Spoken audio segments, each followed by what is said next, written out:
दिल्ली विधानसभा चुनाव के लिए आम आदमी पार्टी ने दूसरी लिस्ट भी जारी कर दी है। 20 उम्मीदवारों के नाम है। मनीष सिसोदिया की सीट बदली गई है। मनीष सिसोदिया पहले पड़पड़गंज से लड़ते थे, आपको पता होगा, पड़पड़गंज के विधायक हैं, वहीं से लड़ते थे। अब जंगपुरा से चुनाव लड़ेंगे। वहीं पड़पड़गंज से अवध ओझा को चुनावी रण में उतारा गया है। आम आदमी पार्टी ने इसके पहले पहली लिस्ट में 11 उम्मीदवारों का ऐलान किया था।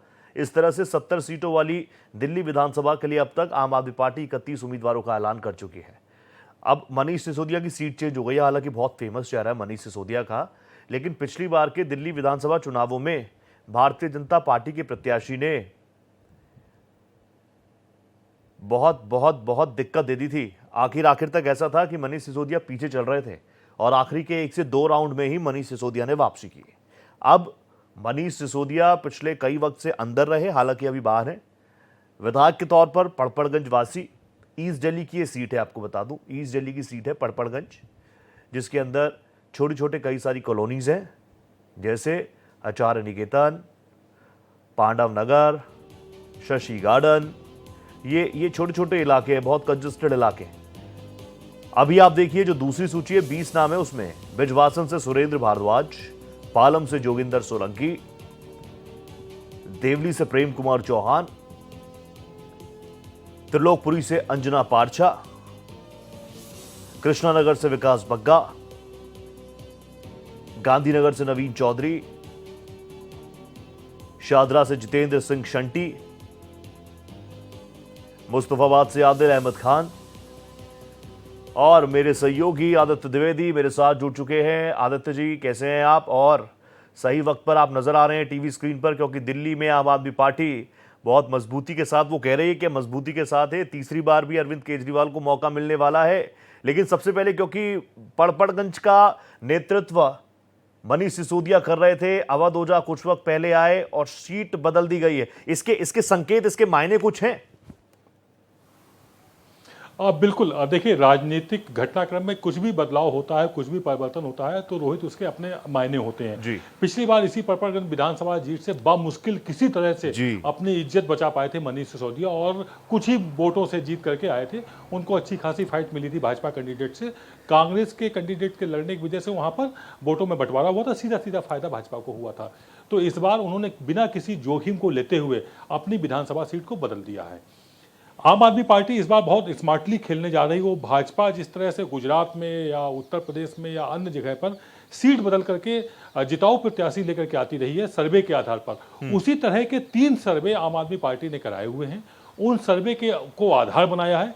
कोई सिफारिश नहीं, कोई रिश्ता नहीं, कोई वफादारी नहीं। जो जिताऊ है उसको उम्मीदवार बनाया जाएगा। कुछ इसी फार्मूले पर आम आदमी पार्टी चल रही है।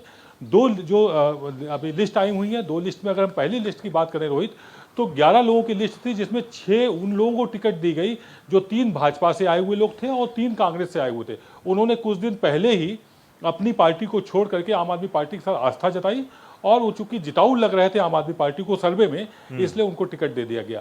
दूसरी अगर हम लिस्ट की बात करें, तो जो आज 20 लोगों की लिस्ट आई हुई है, उसमें 17 लोगों के नाम हटा दिए गए, यानी कि जो वर्तमान विधायक थे उनको हटा दिया गया।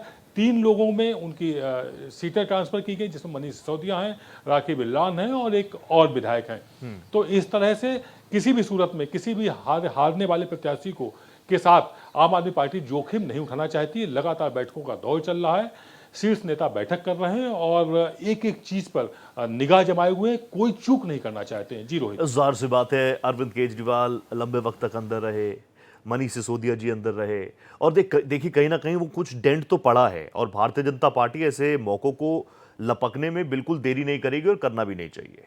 वीरेंद्र सचदेवा अभियान चला रहे हैं ग्राउंड पर, अब नहीं सहेंगे, बदल कर रहेंगे। ग्राउंड पर माहौल क्या है आम आदमी पार्टी को लेकर? वो गरज, वो बरस है जो पिछली बार नजर आ रही थी? देखिए रोहित, इस बार उससे ज्यादा कुछ नजर आएगा। ओके। आम आदमी पार्टी ने समय से पहले ही चुनाव प्रचार शुरू कर दिया है। भाजपा भी उसमें कहीं पीछे रहने वाली नहीं है। भाजपा ने 14 चुनावी रथ निकाले हुए हैं। 14 जिले हैं दिल्ली में, उनमें जाकर के आम जनता से वो राय ले रहे हैं। उसके बाद अपना घोषणा पत्र जारी करेंगे और उसके बाद वो अपनी सूची जारी करेंगे। कुल मिलाकर के भाजपा एक एक चीज पे निगाह रख रही है। किस तरह के ये कैंडिडेट उतार रहे हैं, उस पर कौन से काट में वो अपने उतारेंगे, इसको वो वेट एंड वॉच की स्थिति में है। अभी 31 लोगों की सूची आई है, तो भाजपा भी उसके जवाब में अपनी तैयारी कर रही है। भाजपा कल से ही एक बड़ा अभियान शुरू करने जा रही है, हर बूथ पर जाकर के नेम प्लेट लगाने का काम कर रही है, और वो जिन लोगों को जिम्मेदारी सौंपी जाएगी वो फिर हर वोटर के घर जाएंगे और उससे बात करेंगे, खुद रूबरू होंगे। तो ये जो चुनाव होने वाला है ये हरियाणा और महाराष्ट्र से इतर है। यहाँ पर हर घर, हर वोटर के पास आम आदमी पार्टी भी पहुंच रही है और भाजपा भी पहुंचेगी। और जाहिर सी बात है, राजधानी दिल्ली का ये इलेक्शन इस बार अग्नि परीक्षा है। आम आदमी पार्टी को अपनी धमक और चमक बरकरार रखनी है। वहीं दूसरी तरफ 2014 में जबरदस्त लहर थी, दिल्ली में लोकसभा की सीटें बीजेपी के आ रही थी, विधानसभा में टाई फिश हो गया। 2019 में वही हालत हुई और अब देखना होगा, इसीलिए मैं कह रहा हूं अग्नि परीक्षा। Thank you so much Aditya ji, आगे भी जुड़ेंगे आपके साथ, बातचीत के सिलसिले को जारी रखेंगे। फिलहाल बहुत धन्यवाद, नजर बना रखिएगा।